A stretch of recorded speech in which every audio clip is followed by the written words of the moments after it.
It is officially summer down here in Georgia, and I couldn't be happier. I feel like Glinda at the in the song. I couldn't be happier.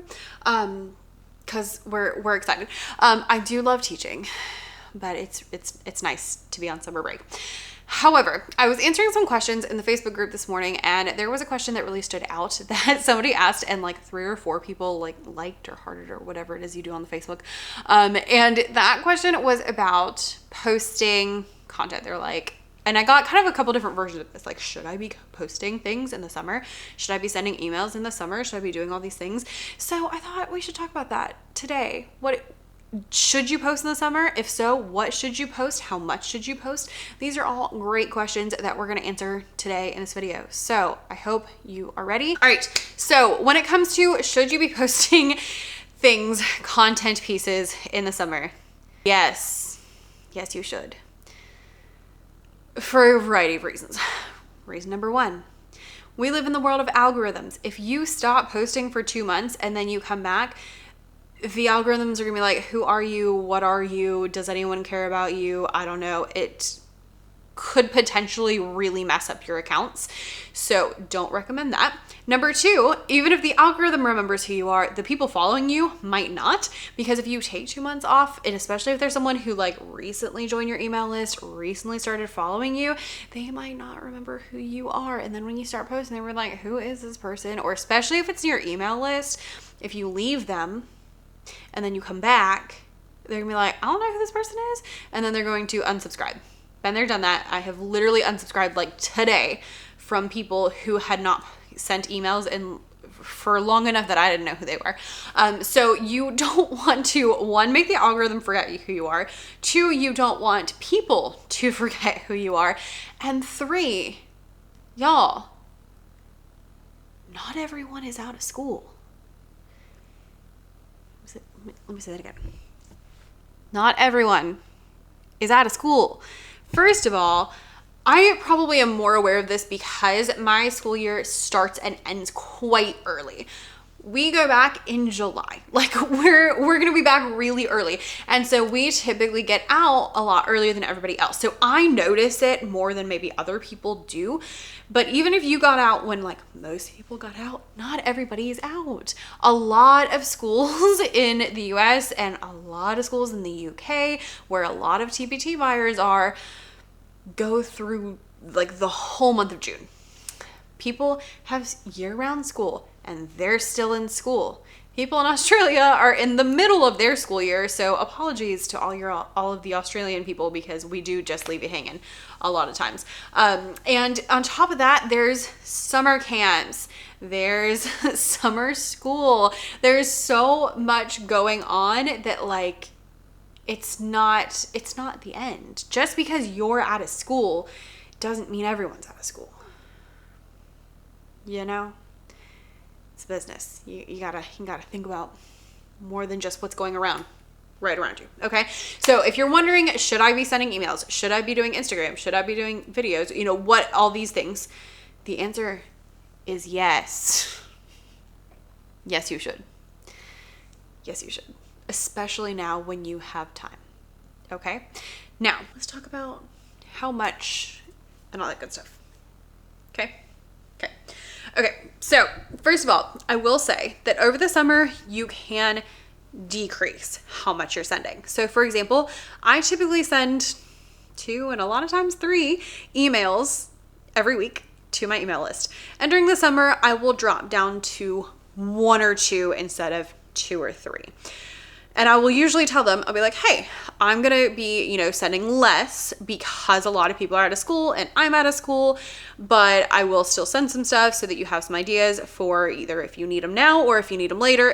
And I always tell them also, I sent this in my one today. I was like, if you're already out of school, feel free to ignore me. You don't need to open my emails. I will not be offended, but I do want to make sure that people who want help, want ideas, have them, especially because a lot of people actually have time to be on social media, actually have time to get on YouTube, actually have time to read blogs and read emails over the summer that they might not have time for during the school year.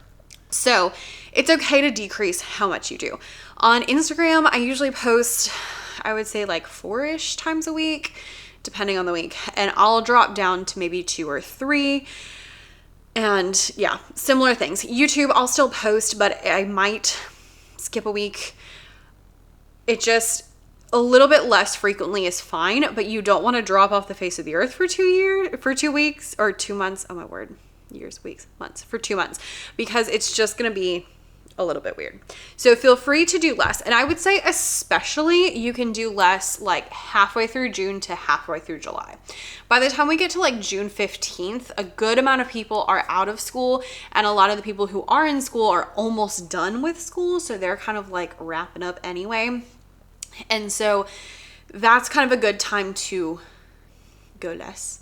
And then once we get into July, halfway through July, people are getting back into the swing of things. Let me actually look and make sure. Let me see. So for us in my district, which again, we start early, teachers come back July 28th. We get a whole week of pre-planning this year, which is kind of nice. Hopefully we actually get to plan and not sit in meetings. And the kids come back on August 4th. That very first Monday is when we are starting, which means pretty much once 4th of July is over, the teachers in my area are going to start thinking about next year. So I would say July 15th, you can definitely start ramping back up with back to school things. But if you're thinking about doing a little bit less, that would be like the time period that I would do less in, and not more than that. So again, don't fall off the face of the earth, but there is that. So that begs the question, then what do we talk about? Because I get it that you might not want to think about school stuff. I will also say this is your business and it's not about you. So you might still need to think about school stuff. So let's talk about some things that you might want to post, because, you know, obviously if you're not like in the classroom all day, don't want to be like, today we're doing blah, blah, blah, because that's not sincere. But there are things that you can post that work, or send, you know, and listen, we're talking about everything. We're talking about YouTube. We're talking about Instagram. We're talking about emails, all that kind of stuff. There are things you can post that are going to make sense. So number one is anything that is like one of your favorite lessons.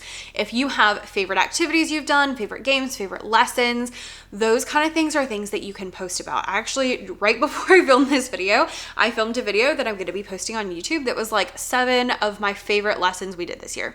I literally just sat down and very unofficially wrote down, hey, here's some things that the kids kept asking me for all year. And those are the things that I shared. I was like, hey, here's 7 ideas of things that my kids really enjoyed this year. Why 7? Because that's how many lines I had in the little tiny box that I drew for myself on this page here. And so it was just the top 7. And it's, you know, it's not official. It's not fancy. It's just, here's some ideas. And I said in the video, I was like, you know, if you're in school, you can use them now. If you're not, then use them later. But like, here's some different ideas that you can use. So that's something that can work. Another thing that is great is anything that is like your staple things. So we'll be talking on Instagram a lot about centers, because I'm going to be promoting my centers course. And so we'll talk a lot about centers because that's something I'm really into, and try to kind of talk through that. Now, since a lot of people aren't at school, a lot of my verbiage that I'm going to be using will be things like, hey, maybe next year you might want to try centers. This is something that might work for you next year. If you want to try centers next year, here's what you need to know. Those are the kind of things that you might want to say, because you do realize a lot of people aren't in school, but they will be. And when they get back to school, they're going to need to know what things to do. Okay, so favorites are great things to talk about. That could be favorite lessons, favorite books, favorite activities. Any of those kind of things are really good things to do, as well as anything that's like a core staple of your business. If you talk a lot about morning meetings, that's what you talk about over the summer. If you talk a lot about writing workshop, then that's what you talk about over the summer. Like, you're not a different person over this. I mean, you might feel like a different person over the summer, but your business isn't a different person over the summer, even if you feel like you are. So just make sure that you are careful with that and go that way. Okay, so favorites, staples. Number 3 is going to be more like Instagram, but I've done this in email too. And that is things that you do to prep for next year. So one year I found a book that was super cheap. I think it was like in the dollar spot at Target, and it was a music book. And so I wrote an email talking about here's some ideas that you could use with this book that I found. I posted on Instagram and was like, hey, look at this cool book that I found. Those are things that you can talk about. Here's some supplies that I picked up today. Here, those kind of things, especially on social media. That's a great way to go with things. Here are things that I'm doing to prep for next year. And if you're not doing anything to prep for next year, that's fine. Pick one of the other things on here. So if you're doing anything to prep for next year, if you buy anything, if you find anything, if you're looking for ideas and you find something that's really cool, talk about it. Also, along with that, are we at 4? I think we're at 4.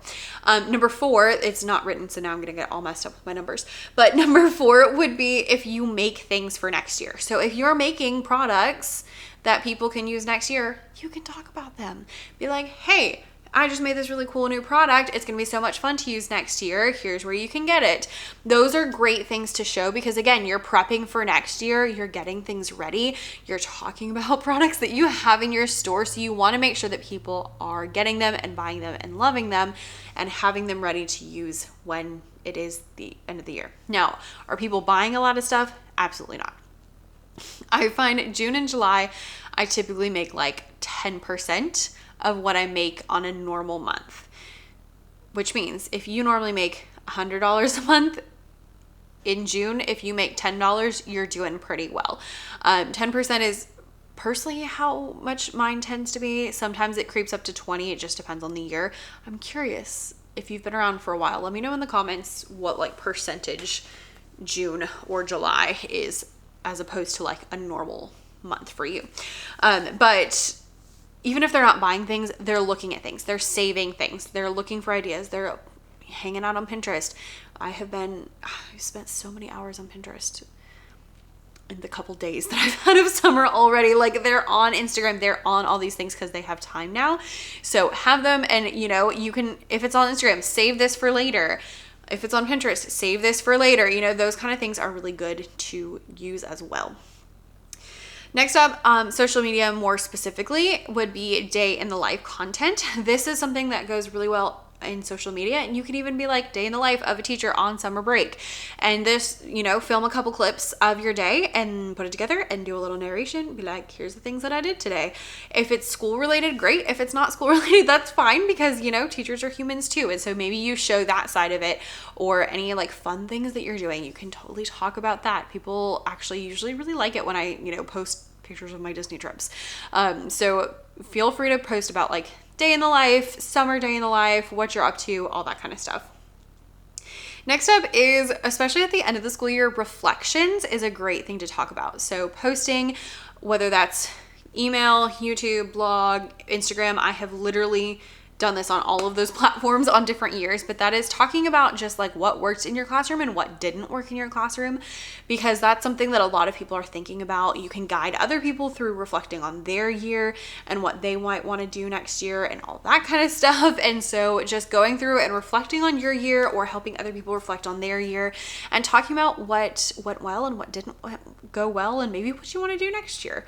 So those are things that you might find do really well over the summer, because other people are thinking about them too. Next up is, of course, classroom setup ideas. So anything that you have as far as cute decor, good organizational systems, any of that, hacks, any of that kind of stuff does really, really well over the summer, because that's something that a lot of teachers find fun to think about for next year. Even if they're maybe not ready to think about the teaching part, they're like, ooh, what's my classroom decor gonna be? What's my theme gonna be? What are some, different things like that. So again, save this for later. Hey, here's a great idea for next school year.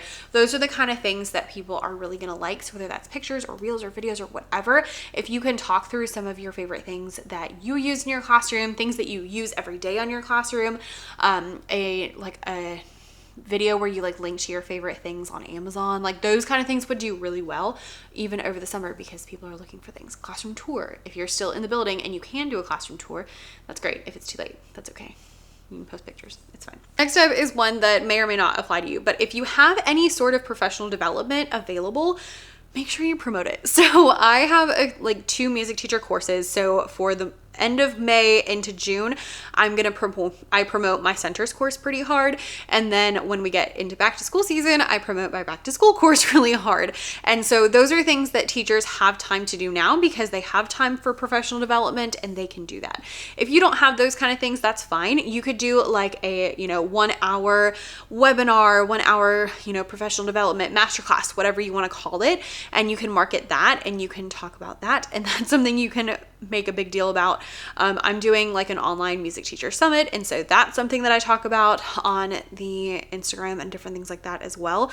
And so if you have any sort of professional development, or if you could have some professional development, then that's something that you might want to talk about as well. And lastly, one of my biggest tips always is to make a series. If you don't know what to talk about, make a series. I did this one year because I was in the same boat of like, oh, what do I even talk about? It's the summer.